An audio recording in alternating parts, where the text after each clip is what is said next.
তো আজকে homemade cake by Nishad page থেকে অনেক সুন্দর একটি ভ্যানিলা ফ্লেভারের কেক নিয়ে এসে পড়লাম। কেকটি নিয়ে এসে পড়েছিলাম চকের মাঝে একেবারে নিরিবিলি একটি জায়গায়। আমাদের গ্রামে এই কেকগুলো বিক্রি করা হয়, তাই ভাবলাম যে ওনাদের কাছ থেকে একটি কেক নিয়ে খেয়ে দেখি আসলে কেকগুলো কেমন হয়। কেকটি নিয়ে ভেবেছিলাম যে ঠান্ডা এবং কি নিরিবিলি একটি জায়গায় এই কেকটি কাটবো, তাই সাইকেল চালিয়ে এসে পড়েছিলাম চকের মাঝে একেবারে নিরিবিলি একটি জায়গায়। চারপাশের পরিবেশ মিলিয়ে কিন্তু কেকটি টেস্ট অন্যরকম ছিল। সো ওনাদের কাছ থেকে এই কেকটি কিভাবে আনলাম এবং আপনারা কিভাবে কিনবেন সম্পূর্ণ ভিডিওটা দেখলে বুঝতে পারবেন। আসসালামু আলাইকুম গাইস, কেমন আছেন সবাই? সো গাইস বরাবরের মতো আরেকটি নিউ ব্লগ আপনাদের সবাইকে স্বাগতম।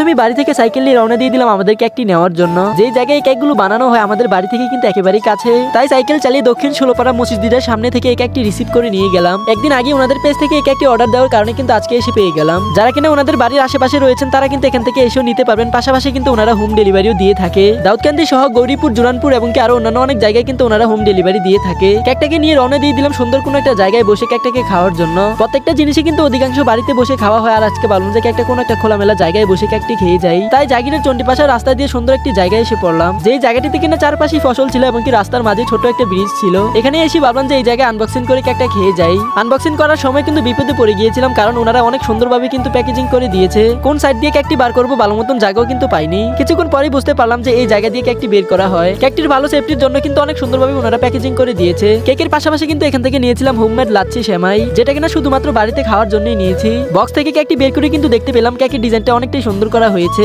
যে ডিজাইন দেখে অর্ডার করেছিলাম সেই ডিজাইনই কিন্তু আমাদের কাছে এই কেকটি এসেছে। আপনারা কিন্তু ওনাদের কাছ থেকে এই কেকগুলো নিতে চাইলে আপনাদের মন মতন ডিজাইন এবং কি কাস্টমাইজ করে বানাতে পারবেন। কেকটি কাটার পরে কিন্তু দেখতে পেলাম ধাপে ধাপে প্রত্যেকটা জায়গায় ক্রিম দেওয়া হয়েছে। এভাবে কেক বানিয়ে খেলে কিন্তু কেকের অন্যরকম একটি স্বাদ হয়। আর আমরা ওনাদের কাছ থেকে কিন্তু কেকটি নিয়েছিলাম ভ্যানিলা ফ্লেভারের। যত জায়গায় কেক খেয়েছি সব জায়গায় কিন্তু ভ্যানিলা ফ্লেভারের কেকগুলো একটু বেশি স্বাদ হয়ে থাকে। আর বিশেষ করে এই কেকটি কিন্তু সফট এবং কি স্বাদও হয়েছিল। যারা কিনা এখনো পর্যন্ত ওয়েট করতেছেন যে কিভাবে এই জায়গা থেকে অর্ডার করবেন, তাদের সুবিধার্থে কিন্তু হোমমেড কেক বাই নিশাদ পেজটি আমার ভিডিওর প্রথমেই মেনশন করে দিয়েছি। যারা কিনা ওনাদের কাছ থেকে এই কেকগুলো নিতে চান ওনাদের নাম্বার এবং কি মেসেজের মাধ্যমে কিন্তু অর্ডার করতে পারবেন। সর্বশেষ ভিডিও বেশি বড় করতে চাই না, ভিডিওটি ভালো লাগলে লাইক কমেন্ট করে যাবেন। আসসালামু আলাইকুম।